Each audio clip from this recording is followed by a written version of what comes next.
नमस्कार दोस्तों, आपका स्वागत है आपके अपने YouTube चैनल पुरानी कहानियों का समंदर में। चलिए शुरू करते हैं। आज की कहानी बहुत ही ज्ञानवर्धक, रोचक और मनोरंजक कहानी होने वाली है। आज हम आपको सुनाएंगे एक राजा और 7 रानियों की कहानी। बहुत समय पहले एक राज्य में एक प्रतापी राजा वीरसेन का शासन था। राजा वीरसेन न्यायप्रिय, दयालु और अपनी प्रजा में बहुत लोकप्रिय थे। उनके राज्य में किसी को कोई दुख नहीं था। राजा वीरसेन ने एक एक करके 6 विवाह किए थे, परंतु उन्हें किसी भी रानी से संतान की प्राप्ति नहीं हुई थी। इस बात से वह बहुत दुखी रहते थे और उनकी यह चिंता पूरे राज्य में महसूस की जाती थी। राजा ने संतान प्राप्ति के लिए अनेकों यज्ञ, पूजा पाठ और दान धर्म करवाए। एक दिन शिकार के दौरान राजा एक ऐसे गांव से गुजरे जहां उन्होंने एक अत्यंत रूपवान और भोली भाली लड़की को देखा, जिसका नाम कामनी था। कामनी गांव के मुखिया की बेटी थी और बहुत सरल स्वभाव की थी। राजा उसके सौंदर्य और सादगी से बहुत प्रभावित हुए और उन्होंने उसे अपनी 7वीं रानी बनाने का प्रस्ताव रखा। मुखिया ने खुशी खुशी राजा का स्वागत किया और कामनी का विवाह राजा वीरसेन से करवा दिया। राजा ने अपनी 7वीं और सबसे छोटी रानी का नाम बदलकर राजलक्ष्मी रखा। नई रानी राजलक्ष्मी को पाकर राजा वीरसेन बहुत प्रसन्न थे। वे अपना अधिकांश समय उन्हीं के साथ व्यतीत करने लगी, क्योंकि रानी राजलक्ष्मी बहुत ही भोली, मासूम और दिल सरल स्वभाव की थी। वह अपनी 6 बड़ी रानियों को अपनी बड़ी बहनें मानकर उनका आदर सम्मान करती थी। लेकिन बड़ी रानियों के मन में राजा की छोटी रानी के प्रति बढ़ते लगाव और मान सम्मान को देखकर ईर्ष्या की आग जलने लगी। वे राजलक्ष्मी से नफरत करने लगी और मन ही मन उनसे बदला लेने की योजनाएं बनाने लगी। शादी के कुछ समय बाद राजा ने संतान प्राप्ति के लिए एक महात्मा को बुलाया। महात्मा राजा की चिंता को समझते थे। उन्होंने राजा को आशीर्वाद दिया और उन्होंने छोटी रानी राजलक्ष्मी के लिए एक विशेष फल देते हुए कहा कि इसे खाने से उन्हें 7 पुत्रों की प्राप्ति होगी। उन्होंने यह फल की भी चेतावनी दी कि यह फल अत्यंत चमत्कारी है और इसे किसी भी कीमत पर किसी और को नहीं देना चाहिए। राजा ने वह फल सबसे छोटी रानी राजलक्ष्मी को दे दिया और महात्मा के कहे अनुसार उसे किसी को ना देने की हिदायत दी। जब यह बात बड़ी रानियों को पता चली तो उनकी ईर्ष्या और बढ़ गई। वे किसी भी कीमत पर राजलक्ष्मी को संतान की सुख प्राप्ति नहीं होने देना चाहती थी। बड़ी रानियों ने मिलकर एक षड्यंत्र रचा। उन्होंने राजलक्ष्मी को छल से वह फल छीन लिया और उसे स्वयं खा लिया। लेकिन चमत्कारी फल का असर उल्टा हुआ और कुछ समय बाद वे ईंट पत्थर के टुकड़ों को जन्म दे पाई। कुछ महीने बाद राजा वीरसेन को एक महत्वपूर्ण युद्ध के लिए बाहर जाना पड़ा। उनके जाने के बाद रानी राजलक्ष्मी ने गर्भ धारण किया। यह समाचार पूरे राज्य में फैल गया और चारों ओर खुशियों का माहौल छा गया, परंतु बड़ी रानियों के तन बदन में आग लग गई। एक रात जब रानी राजलक्ष्मी को प्रसव पीड़ा हुई तो वह बड़ी रानियों को ने अपनी पुराने षड्यंत्र में एक दाई को शामिल कर लिया।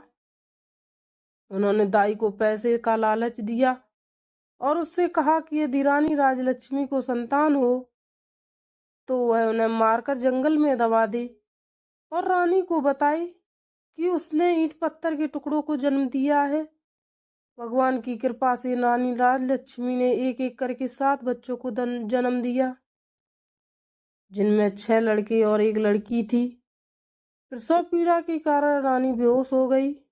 दाई ने राजा की अनुपस्थिति और बड़ी रानियों के लालच में आकर उन 7 मासूम बच्चों को उठाकर जंगल की ओर दौड़ लगाई। उसने बच्चों को एक बंजर जमीन पर दबा दिया और उनकी जगह कुछ ईंट पत्थर के टुकड़े लाकर बेहोश रानी के पास रख दिए। जब रानी राजलक्ष्मी को होश आया और उन्होंने अपने बच्चे के बारे में पूछा तो बड़ी रानियों ने उपवास करते हुए उनसे कहा कि वे ईंट पत्थर के टुकड़ों को दिखाए और कहा कि तुमने इन्हीं पत्थरों को जन्म दिया है। मासूम रानी राजलक्ष्मी बहुत दुखी हुई और बड़ी रानियों के छल से अनभिज्ञ होकर स्वयं को दोषी मानने लगी। उधर जिस जमीन पर दाई ने बच्चों को गाड़ दिया था उसी जगह कुछ दिनों बाद 7 बांस के पेड़ और इनके बीचों बीच एक चंपा का सुंदर फूल उगाया।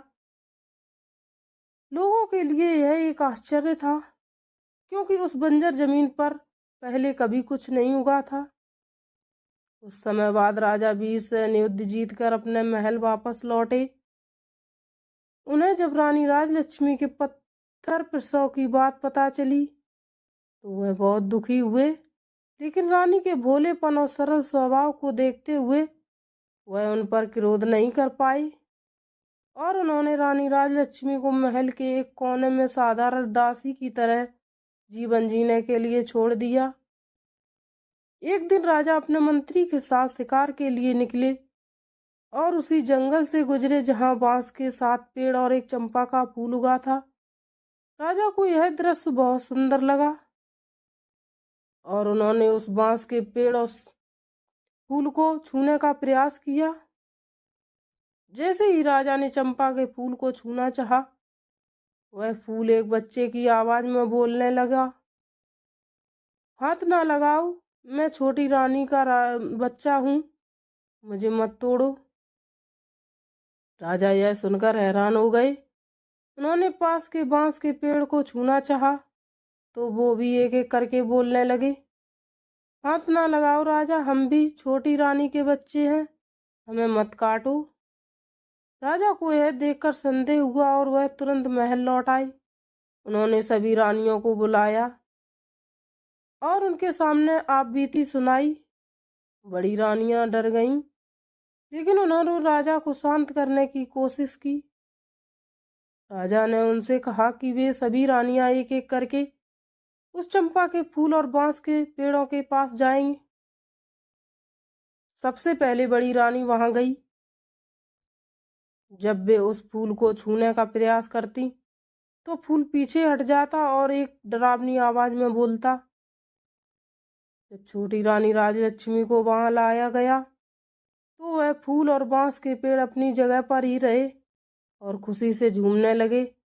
जैसे ही रानी राजलक्ष्मी ने फूल को छुआ वह चंपा का फूल और बांस के 7 पेड़ तुरंत 7 सुंदर बच्चों में बदल गए, 6 राजकुमार और 1 राजकुमारी।